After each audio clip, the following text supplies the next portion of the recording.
Shakkiidhuma namni ebeluu bira dhadheetti jedheen shakkiidha beeki. Ebeluu warri kee ebeluu bira dhadheetti jennaan achumaa gadi fuudhee isii hidhee viidiyoo nuu godhee.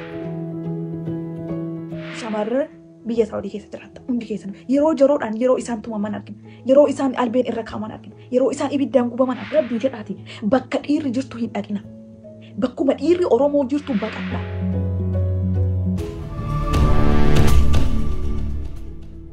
Akka taanuu fi miimii maatii qabanii ijoolleen sun garuu jaarsaa qabaattu osoollee hiriyaa qabaattu nama walii wajjin baara keessaniiti ijoollee wal beektanis haa ta'u ijoollee dhuma Oromoo haa taatu maa ijoollee Oromoo hin ta'in dubartiin tokko nama waliin baatee badiisii kanaanii kan isin jettanuuf nama wajjin deemteemi rabbii jedhi isiif immoo eenyutu si garafamee na dhimiti ijoollee umti dhiiraa kun isinillee obboleettii keessan akkasinitti garaftaniiti obbolaa keessan qullaa isii uummatatti gadi baaftanii mee badii isa keessanii isin guyyaa guyyaatti raawwachaa ooltan eenyutu isin adabame mee isiniin immoo eenyutu isin garafame eenyutu immoo gadi isin baasame rabbii jedhiiti ati guyyaatti maal godhaa ooltame ati miidhaa nama meeqarraan geessee jirtame mee ofii keetii badii meeqa raawwattee jirtame ati ofii keeti qoy biyya lafaa kanarraa shamara qofa waa balleessiti maal isiin nama miti maa mee akka ofiitti ilaali ati in deemteemi ittuma deemti maal balleessan ijoolleen sun eessa dhaqan jedhamaniiti maal balleessan jedhamaniiti kan garafaman mee kanuma qofa naa himi ati obboleettii yoo qaba obboleettii kee gorfa garafadhu omaamiti ana obboleessi kee yoo na gorse yoo na biratti jiraate yoo hidhee na garafe omaamiti obboleessa kiyya garuu namni karaa deemaa wayii intala wayii kana goote jedhee gaafa garafu gaafa immoo qullaa isii uummatatti gadi baasu maa xiqqoo isiin qaanfattu siifi eenyutu si garafa siin siiniin eenyu si adaba badii ati balleessituuf mi of yaadadhuu fi keetii of ilaali meeme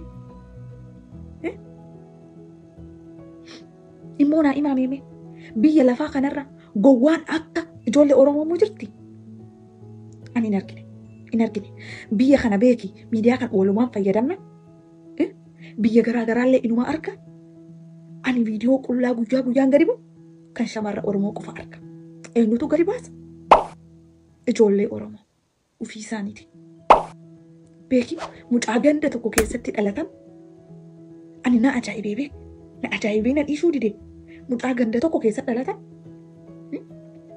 haadha manaa kooti jedhee fuudhe tokko amma suudiidhuma kana keessa yeroo tokko dheengadduma dhiyoo maal viidiyoo gannu dhiifne mucaa naannoo isaatti dhalate fuudhee haadha manaa godhate shakkiidhuma namni ebeluu bira dhadheetti jedheen shakkiidha beeki ebeluu warri kee ebeluu bira dhadheetti jennaan achumaa gadi fuudhee isii hidhee viidiyoo nuu godhee isii reeba mee haadha manaa kee reebuu fi viidiyoo gootee nutti gadi lakkisuu qabda ati dhiira yoo taate beeki haadha manaa kee mana jalatti gadi qabdeetiin reebdee sanuu beeki dubartii reebdee maal goota mee wanti gootu hin jiru beeki ka isa jaalala yoo ta'e kabaltee uma dhiista dhumate rukuttee yookaan gorfattee illee manuma kee keessatti illee maali kan nutti agarsiistu maali kan fokkisiiftuu fi qullaatii gadi baaftee maal ka kabajaa irraa kaaftuuf na himime baay'ee tokkoon gaddaa baay'ee tokko jechuudha ani kanaaf maal jedhaan jira miti ani waan jedhullee hin qabu ani addunyaa kanatti beeki amma yeroo kana keessa yeroo biyyi abshaalomte siin jedhami maal siin jedhama yeroo kana namatti waa himtullee silaa namni ofumaa waa beeka beektaa waa argeellee waa laaleellee yeroo kanatti waa namatti muunuu beeki sheemiidha beektan gadi baanii dhumayyuu akkana namatti waa himu sheemiidha beeki biyya yeroo reef an maal jedha beeki nama waliin dhalatanii nama waliin jiraatanii beeki wanti biyya kanarratti haraa nuti taatetu jirti badii namni balleesse beeki jaarsaanuu furanii beektaa biyya keenyatti dur haati manaallee yoo waa balleessite shamarra haa taatu dhiirri dur namatti himataman akkana kana balleessitee jedhaniitiin namni namatti himatanii warroonni gurguddaan kun seera itti muran yookaan hiriyootatu seera itti mura kan ammaa kun immoo daggalli hara ka iddee biqilteen bee obboleettiidhuma ofii of jalaa fuudhee garafee nutti agarsiisa isin haadha keessan hin dhiistan dhugaa rabbi haadha keessan obboleettii garaa tokko waliin dhalattanii fi haadha irraa dhalattan hin dhiistan jechuudha haadha irraa dhalattan hin dhiistan jechuudha isin dhugumaa rabbi ani hin qaanfadhe kanatti hin qaanfadhe kana boodas ani ijoollee Oromoo amanuu hin danda'u. Gonkumaa amanuu hin danda'u. Gonkumaa amanuu hin danda'u. Dhugumaa rabbi hin danda'u. Hindi lakki. Ijoolleen shamarra keenya dhugaa rabbii sana yeroo teessanullee shamarri yeroo biyya ormaa kan asiif achi deemtan mana kireeffadha. Manni isin kireeffattan walitti kottaa guruubii godhaa jechuudha dubartii godhaa. Amma fakkeenyaan bakka ani ijoota kiyyee biras naqa. Ijoolluma shamarraa walitti dhufaniitiin mana kireeffatanii dhuma jiraatan. Dhiira isaan hin dhugaa rabbii biyya kanatti akkanatti jiraatan.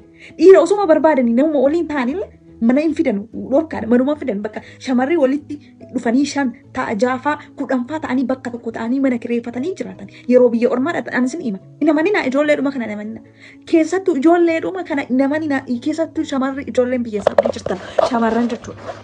Shamarran biyya Saawudii jirtan. Biyya kanatti illee agaraan dhagawan biyya Saawudii keessaa yeroo baay'ee wanta kanaa kan mudatu. Kan qullaan keessan gasni dhiifamu. Kan yeroo tumamtan isin arga. Shamarran Saawudii keessa jirtan baay'een keessan dhugaa rabbii gabrummaa kan beekan gabrummaa harabaa osoo hin taane gabrummaa ijoollee Oromootu isinirra jira. Isin gabrummaa ijoollee Oromootu isinirra jira. Shamarran biyya Saawudii keessa jiraatan hundi keessan yeroo jeroodhaan yeroo isaan tumaman argina. Yeroo isaan albeen irra kaaman argina. Yeroo isaan ibiddaan gubaman argina. Rabbii jedhaati bakka dhiirri jirtu hin dhaqina. Bakkuma dhiirri Oromoo jirtu baqadhaa. Baqadhaa shamarran keenyaan jechaa jira. Ijoolleen Saawudii keessa jiraatan bakka biraatti anama kana wanti dhagahu jiru. Biyya kanallee biyya kanattis hin dhagahu. Kuweetillee ni jira. Bakki garaagaraallee ni jira. Ani waan akkasaan hin dhagahu. Biyya Saawudii keessa garuu wanta gadhee isin irratti godhamu arga yeroo baay'ee jechuudha. Sagalee kootii sagalee ol qabettanii nama tura faara. Kanaaf sagalee kee ol qabuun barbaada. Garuu ijoolleen Saawudii keessa jiraatan dhiira Oromoo hin amanina. Rabbii sodaadha dhiira Oromoo hin amanina. Hin amanina gadheedha isaan. Yeroodhaan gizee qalamamtan, gizee gubamtan, gizee maalii argina. Ila walitti kottaati. Isa jarri mana kireeffatan san isin ofii keessanii kireeffadha. Isin ofii keessanii indee maal taatanii? Nama 10 nama 7 shamarra 6 nuti biyya kana akkas goona ijoollee. Yegiddi dhiirri qofi mana sii kireessuu hin qabu. Dhiira qofaatti deemtee dabalamuu hin qabdu. Ati dirqama hin qabdu waan kana. Dhaggeeffadha. Kuni dirqama miti. Dirqama keessanii miti. Dhattanii dhiirratti maaltu dabalamu isin geessa isin. Biyya kanaa nuti shamarranii mana tokko kireeffannee jiraan asiin jedha beek. Nama 10 taane, nama 5 taane, nama 7 taane mana kireeffannee jiraan. Maal gonkumaa dhiirri nu keessa galuu hin qabu. Isin hiriyaa baafachuu barbaade. Hiriyaa siin baafatti bakka barbaade waliin deemte. Wanti isin mana furattee dhuftuuf hin jiru. Wanti isin jiraami walitti. Kanaafiyyuu ijoolleen shamarra isuma dhugaan isinitti hima. Walitti amaaf waliin kennina. Amaaf waliin kennina. Dhiira biran kennina. Gadheedha dhiirri gadheedha. Dhiirri marziidha. Beektanii isin maaliidha beektanii dhiirri. Dhugaa rabbi. Dhiirriniif duuti gara jabeessa kana beekan. Dhiirriniif duuti gara jabeessa.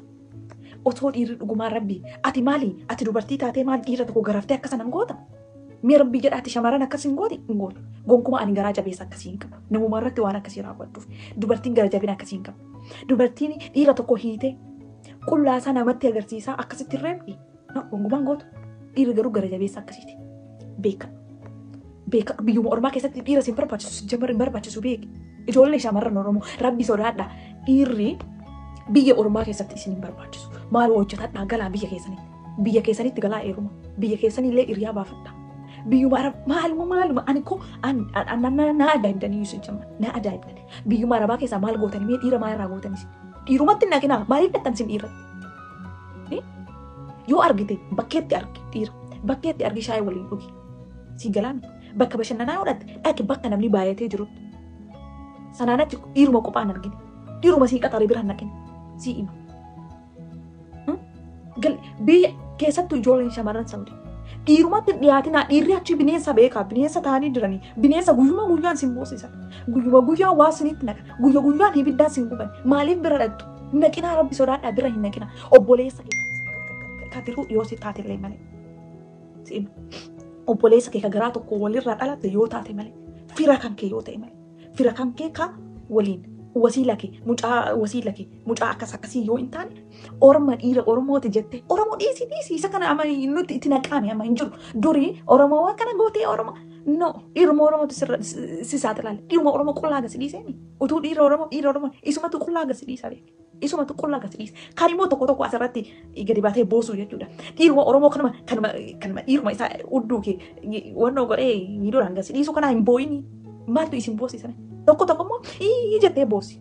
Dhiiraaf boosi beeku. Dhiira duka, dhiira gagalchaa ooltan. Dhiira sagallattafaa ooltan. Dhiira porofaayilii sagal godhataa ooltan. Isintu ofirra baase. Isinidha. Maa irraa gootee? Dhiiruma isaati yaada. Naaf fidaa achitti naa barbaadaa jettee galgalaa ganama bo'aa ooltu isumatu qullaa gasi baata. Isumatu aybii kee hunda gasi baata. Si sataruu dadhabee si obboleettii isaa sataruu dadhabee jechuudha. Gasi baatee isin barbaachisu. Dhiira heerumte heerumuu barbaadde taanaan bultii barbaadde taanaan dhiira barbaadde taanaan daddafii tattaafadhu hojjetadhuuti biyya keetti gal achi qabadhu. Kana yoo hin taane karaa jiraanni. Namuma ittiin haasofta rabbi isuma dhugaa isin maara ittiin siqina ijoollee biyya arabaa jirtutti. Biyya kee keessatti waan tokko isin gootu silaayyuu. Biyya ormaa keessatti erga isaan gara laafummaa dhaban erga isaan obboleettii isaanii akkas godhu ta'an erga garaa jabeensa akkasii sirratti raawwatan ta'an ittiin kalaayin irraa baqa jiraadhu dhugaa daddafii hojjetadhu biyya keetti gali. Biyya ormaa keessattis isin barbaachisu dhiirri dhiisi isin barbaachisu. Akkana isiniin jedha galatoomaa nagaatti bulaa.